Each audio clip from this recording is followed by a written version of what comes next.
In the summer of 1986, I was about a month away from beginning my first church ministry. We were at a summer camp, and my wife and I were attending the evening service. There was a pastor who was preaching on the filling of the Holy Spirit.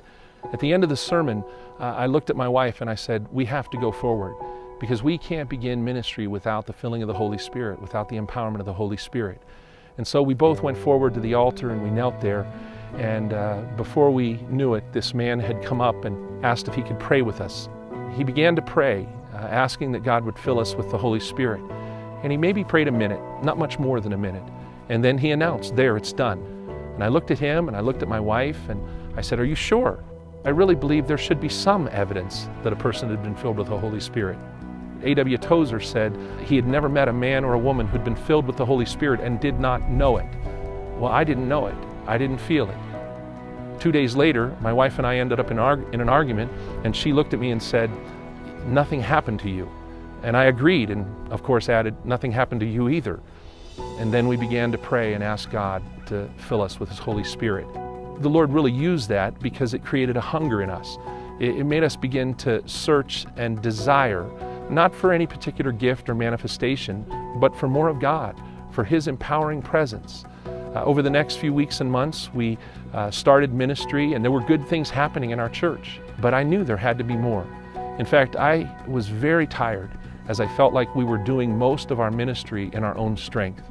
And so around Christmas time, I remember saying to my wife, if there's not some more, if there's not more power somewhere, we can't do this. We have to quit and go do something that doesn't require this amount of effort. One of my elders came to me in January, and he showed me a brochure from a conference that was being held in California. And it was a conference on the present-day work of the Holy Spirit. We decided that I would make this trip and attend this conference. At that conference, I saw people loving God, worshiping, experiencing His presence in ways that I'd really never experienced myself. Through the week, I heard good biblical preaching. There was a strong emphasis on mission and empowerment for reaching the nations for the gospel of Christ. And I continued to grow in my hunger for God to do something new and fresh. There was a man who was also attending the conference, and he was a worker, a ministry worker at this church. And he kept coming up to me. He came up to me on the first night and he said, son, are you ready to be filled with the love of the Father? And I said, yes, that's why I'm here. And he looked at me and said, you're not ready, and walked away. And he came to me the next day and said the same thing. Do you want to be filled with the love of the Father? And I said, yes, that's why I'm here. And again, he shook his head and said, you're not ready, and walked away.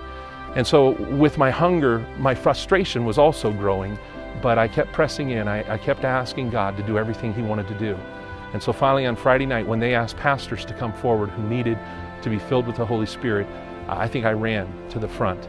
And as I stood there, who showed up but this man? And he looked at me and he said, son, are you ready to be filled with the love of the Father? And as I looked at him and prepared to say yes, what came out of my mouth was just cries, and I started to sob. And he looked at me and he said, son, you're ready. And he put his arms around me and prayed that God would fill me with His Holy Spirit. And as I stood there, God met me in a powerful way.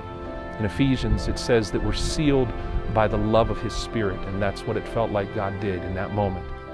When I returned from that conference, there was a noticeable difference in my life, in my ministry, in my marriage. My wife noticed the difference, and she really liked it because I loved her more. I loved the people that God had called me to serve more. There was power in my preaching.